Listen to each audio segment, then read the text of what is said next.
Hello folks, Why Guy here again. Welcome to my home on this very beautiful yet cold winter day.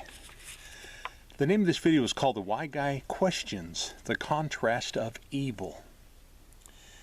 You know, I most recently used to endorse a doctrine of men. I call it a doctrine of men. See if this doesn't sound familiar, you know. The only reason that there's evil in the world is so that we would understand what love was. Speaking of love, watching those deer run off like that is just beautiful. Those big white tails just swinging back and forth. Wow. Sorry, something shiny caught my attention. Anyway, we've all heard how people claim, religious people claim that if we wouldn't know what good was if we didn't experience the horrible crap that we go through in this world. We wouldn't know that God was good. We didn't have something to compare it to, right? I mean, along those lines, right? I'm beginning to have doubts about that.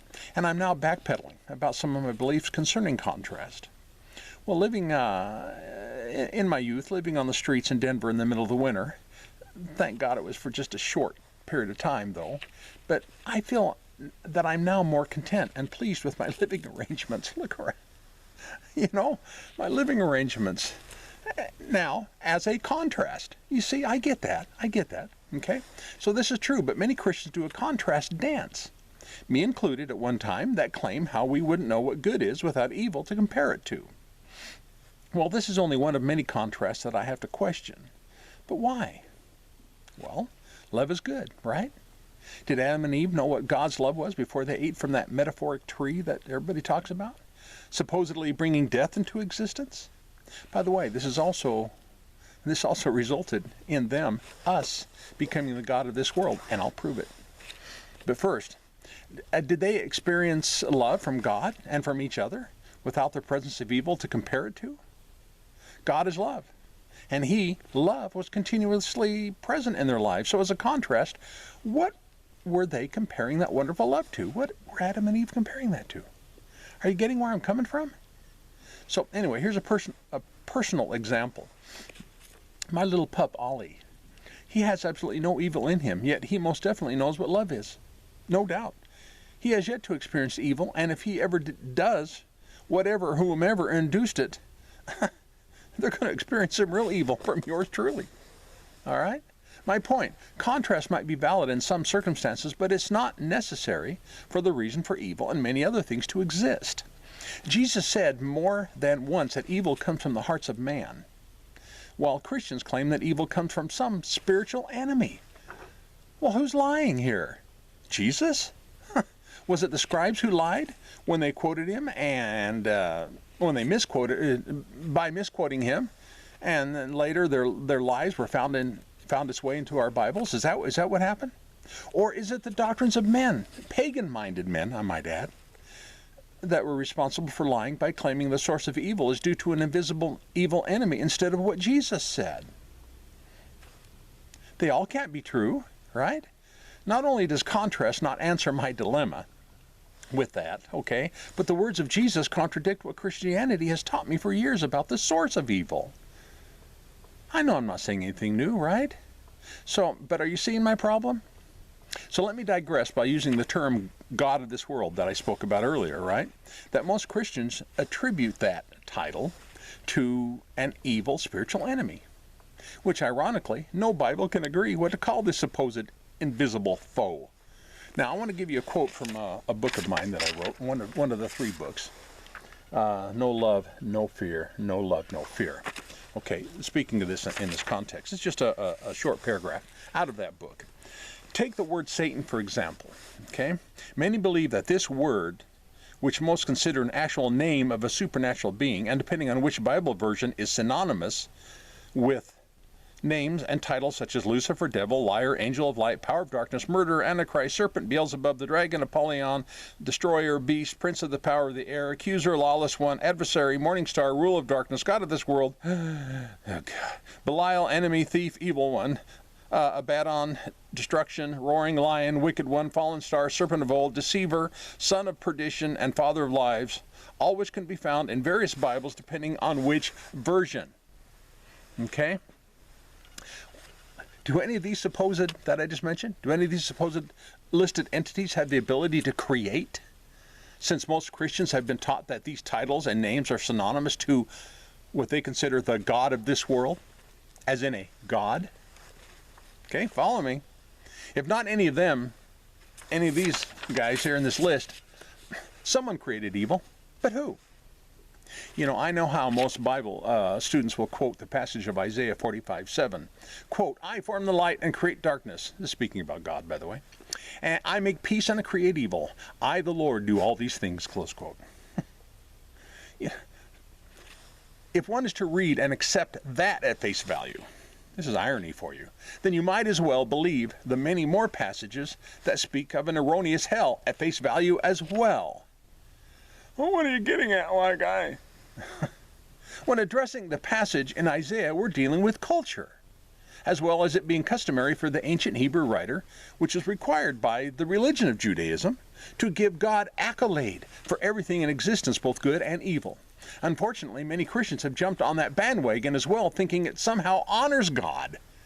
And in doing so, it's my opinion, they have perverted God's sovereignty, thus giving off the perception that he's a schizophrenic bipolar idiot who can't make up his mind whether to be good or evil. The topic of God creating evil is simple to understand, really. God breathed into Adam, mankind, his life, so the answer requires using what I'm going to call ancient Jewish algebra. Okay? In the mind of an ancient Hebrew writer, God created man, man created evil, which equals to God creating evil. It's really that simple. Let's continue digressing, okay, about the term God of this world. Okay? In context to dealing with both the wicked and the needy, David wrote in Psalms 82:6 that mankind are gods. Isn't that amazing? So why would he write such a thing that Jesus later quoted to the Pharisees? I'm not going to give that right here. I'm not going to give that. I'm not going to chase that scripture passage. You're going to have to look that one up. Okay? And this is the reason why, is because God gave dominion of an entire planet over to Adam, mankind, which is a better narrative in describing the God of this world instead of characterizing that title and giving it to some imaginary, invisible, devil-type character that originated from the imaginations of pagan-minded men. Well, powered by the very breath of God, what is a God capable of doing, other than dealing with the wicked and the needy, as David portrayed? It's getting really cold out here. This tape isn't even holding very well anymore. Anyway, as David portrayed, new notes, in Psalms. In Adam's case, how about creating death? That's what a God's capable of doing, right? Small g. Quote, due to one man, death came into the world. It isn't written that due to God or a devil-type character, death came into the world. It doesn't say that. On the contrary, God is life. There is no death in him. Jesus is called the way, truth, and life. So when we read how all things were created by him and for him, meaning Jesus, it's in context to things pertaining to life and life more abundantly. Knowing that God is life, in my opinion, is not a put down to God's majesty or his sovereignty at all, to understand how he created man with the ability to create death, versus attributing it to himself as the one who created death. Okay, does that make sense? Remember, it's written that due to one man, death, not due to God. Yet one can speculate, similar to who created evil, that since God created man, who created death, and then according to Jewish tradition, God created death. Okay, you follow me on this line of reasoning? I hope this made sense. How about creating sin? Due to the sin of one man, okay, all die.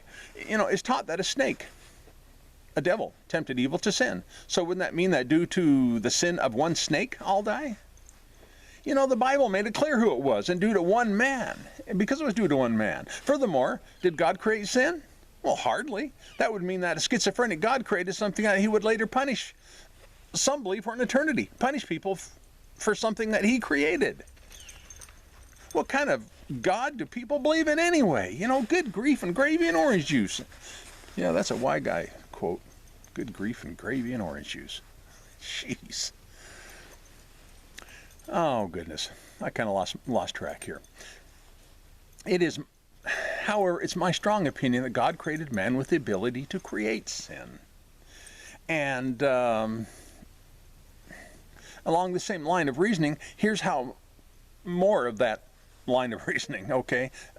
Does sin produce evil? You know? If so, then one must follow the origin of who created sin and give them the credit for creating evil. This is why Jesus said, in my opinion, out of the hearts of man comes evil. He never said out of the heart of God or out of the heart of an invisible devil comes evil. Okay? Sarcasm implied, yes. So anyway, back on topic. I come close to a close. I conclude that God is life, and there's no need for the contrast of death that man created, in order for life to exist. I no longer believe that. There was no death until Adam, remember? Okay? So God is perfect love, so there's no need for the contrast of evil that the hearts of man introduced and created, in order for love to exist. Since God's perfect love casts out fear of punishment from him, there's no need for the contrast of fear that Adam and Eve created. Okay?